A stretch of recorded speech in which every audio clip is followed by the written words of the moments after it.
محمد علی جوہر کے ایک شعر کے حوالے سے کہا کہ قتل حسین اصل میں مرگ یزید ہے، اسلام زندہ ہوتا ہے ہر کربلا کے بعد۔ میں نے کہا بالکل محمل شعر ہے، اسلام مرا ہی نہیں تھا، زندہ ہونے کا کیا سوال؟ اور اگر کسی درجے میں مزمحل یا زخمی ہوا تھا تو وہ تو رہا، کربلا کے بعد بھی رہا، یزید کی حکومت بھی رہی، بنو امیہ کی حکومت بھی چلی، کوئی تبدیلی تو نہیں آئی۔ یہ کیا کہہ رہے ہیں اسلام زندہ ہوتا ہے کربلا کے بعد؟ میں نے کہا اسلام مرا نہیں تھا۔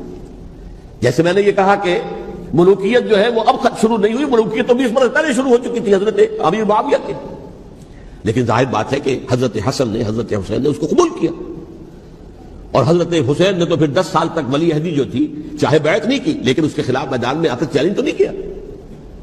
اس اعتبار سے یہ معاملہ جو ہے اسلام زندہ ہوتا ہے کربلا کے بعد، یہ بے تکی بات ہے۔ ہاں، حضرت شاہ اسماعیل شہید رحمۃ اللہ علیہ کی اگر میں تشبیہ کو، تمثیل کو سامنے رکھوں تو اسلام کی عمارت 6 منزل ہے، 6ٹھی منزل ٹاپ کی وہ گر گئی، 5 منزلیں انٹیکٹ تھیں، اسلام مرا نہیں تھا۔ عدالت میں شریعت کے مطابق فیصلے ہو رہے تھے، قاضی تھے، مفتی تھے، شریعت نافذ تھی، اسلام کہاں مرا تھا؟ جبکہ خود کہہ رہے ہیں علامہ قلب صادق کے ایک مفتی کے فتوے سے حضرت حسین کو قتل کیا گیا۔ اب وہ مفتی کی رائے، اس کی بدنیتی ہو، جو بھی ہو، وہ جانے، اللہ جانے، لیکن عام مسلمان کیا کریں؟ اس پہلو سے اسلام مرا نہیں تھا۔ ہاں، ایک منزل گر گئی تھی، وہ گری رہی، 1000 برس تک گری رہی، یہاں تک کہ آ کر مغربی امپیریلزم نے اس کے گرایا، ملوکیت کا معاملہ ختم کیا، اور وہ جبرین ملوکیت دوسری آ گئی، ورنہ وہی سب بادشاہی چلی ہے۔ بلکہ دور بنو امیہ میں وہ بادشاہی پوری طرح اس نے بالوں پر نہیں نکالے تھے، اصل بالوں پر تو اس نے نکالے ہیں دور بنو عباس میں آ کر، اور پھر سلاطین جو ہے ترک، جو ترک خلفاء ہے، ان کا بھی بادشاہت تھی، اور کیا تھا، وہ خلافت تو نہیں تھی۔ تو یہ تو اسلام میں جو بھی نقص واقع ہو گیا تھا، کبھی واقع ہو گئی تھی، وہ جو کی تو برقرار رہی، اس کو بھی تسلیم کیا۔ میں اللہ کا شکر ادا کر کے کہتا ہوں کہ دونوں حضرات، دونوں شیعہ دانشور اور بڑی اعلیٰ سطح کے جو شیعہ عالم تھے، انہوں نے اس بات کو تسلیم کیا اور میری اس بات کو چیلنج نہیں کیا۔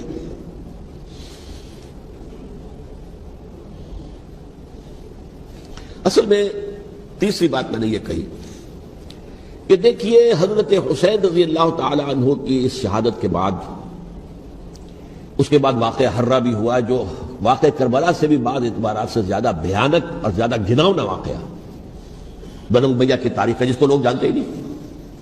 مدینہ کے کچھ لوگوں نے بغاوت کی اور انہوں نے اس کے خلاف فوج بھیجی، اور فوج کو جو مدینہ فتح کر دیا، 3 دن کے لیے حلال کر دیا، جو چاہو کرو، یا جسے چاہو مارو، جسے چاہو لوٹو، جس کا گھر چاہو برباد کرو، جس عورت کو چاہو ریپ کرو، اور یہ مدینہ النبی کے اندر ہوا۔ تو کاٹ کھانے والی ملوکیت کے اندر بہت سے واقعات ہوئے۔ عبداللہ ابن زبیر کھڑے ہوئے، انہوں نے حکومت قائم کی تھی، لیکن یہ کہ وہ تو 6 سال کے لیے کامیاب بھی رہے، ایک حکومت قائم کی، بنو امیہ کے ہاتھ پر بیعت نہیں کی، بالآخر ان کی حکومت بھی ختم ہو گئی۔ پھر حضرت زید کھڑے ہوئے، انہوں نے بغاوت کی، وہ بھی ناکام رہ گئے۔ پھر بنو عباس میں کھڑے ہوئے حضرت نفس زکیہ، حضرت حسن رضی اللہ تعالیٰ عنہ کے اولاد میں سے، وہ بھی ناکام ہو گئے، شہید ہو گئے۔ پھر یہ سمجھ لیا گیا کہ اب یہ جہاں تک 6ٹھی منزل ہے وہ تو دوبارہ تعمیر نہیں ہو سکتی، یہ تو جس کی لاٹھی اس کی بھینس، جس کے پاس طاقت ہوگی اس کی حکومت ہوگی، جس کا قبیلہ زیادہ قوی ہوگا، جس قبیلے میں زیادہ عصبیت ہوگی، مضبوط ہوگا، متحد ہوگا، طاقتور ہوگا، اسی کی حکومت ہوگی۔ البتہ اس کے نیچے لوگوں کے اخلاق کی اصلاح کرو۔ صوفیاء کرام نے وہ کام اپنے ذمہ لیا، اور بالکل وہی کام ہے کہ جو ائمہ اہل بیت کرتے رہے۔ حضرت حسن کی اولاد میں، پھر حضرت علی بن حسین رضی اللہ تعالی، حضرت حسین کی اولاد میں، پھر امام محمد باقر، امام محمد جعفر صادق، اور اس کے بعد بھی 5 اور، کسی نے بغاوت نہیں کی۔ جیسے علماء کرام کام کر رہے تھے اور جیسے صوفیاء کرام کام کر رہے تھے، ایسے ہی وہ مسلمانوں کی علمی تربیت، روحانی تربیت و تزکیہ کر رہے تھے، کسی نے حکومت کو چیلنج نہیں کیا۔ نوٹ کر لیجیے اس بات کو۔ حضرت علی نے بھی چیلنج نہیں کیا تھا، حضرت حسن نے چیلنج نہیں کیا، خود صلح کر لی۔ تو ائمہ اہل بیت جو 12 یہ گنتے ہیں، جن میں سے آخری جو ہے حضرت مہدی کو تو ابھی ظاہر ہونا ہے، ان کے عقیدے کے مطابق وہ روح پوش ہیں، وہ ظاہر ہوں گے، لیکن 11 حضرات کے بارے میں یہ کہ حضرت حسین کے سوا کسی نے بھی چیلنج نہیں کیا وقت کے نظام، اور حضرت حسین نے بھی اس مغالطے پر کیا کہ کوفی ساتھ دیں گے، اور یہ موقع ہے کہ یہ جو 6ٹھی منزل اسلام کی گر گئی ہے، اسے دوبارہ تعمیر کر دیا جائے۔ انہوں نے خلافت کا دعویٰ نہیں کیا تھا، یہ انہیں عوام کو مغالطے میں مبتلا کیا گیا کہ یہ خلافت کا مدعی ہو کر سامنے آیا. جیسا کہ میں نے آپ سے کہا تھا امیر معاویہ نے حضرت علی کے عہد خلافت میں کبھی خلافت کا دعویٰ نہیں کیا. مدعی خلافت نہیں تھے وہ تو یہ کہتے تھے کہ قاتلان حسین جو ہے قاتلان عثمان کو سزا دو, قصاص دو, بس. اسی طرح حضرت حسین نے بھی, اب دیکھیے اس ضمن میں اس میں کوئی شک نہیں ہے, حضرت حسین رضی اللہ تعالی عنہ کی جو شہادت ہوئی ہے اور ان کے ساتھیوں کی اعزاء و اقارب کی,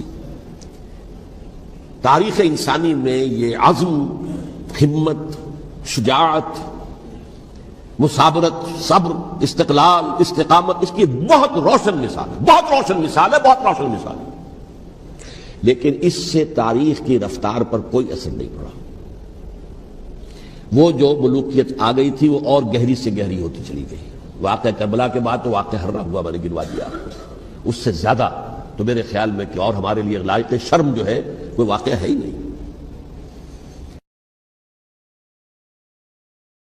مدینے چلا میں مدینے چلا, میں مدینے چلا, میں مدینے چلا, میں مدینے چلا, میں مدینے چلا, میں مدینے چلا, میں مدینے چلا, پھر کرم ہو گیا میں مدینے چلا, پھر کرم ہو گیا میں مدینے چلا, میں مدینے چلا, میں مدینے چلا.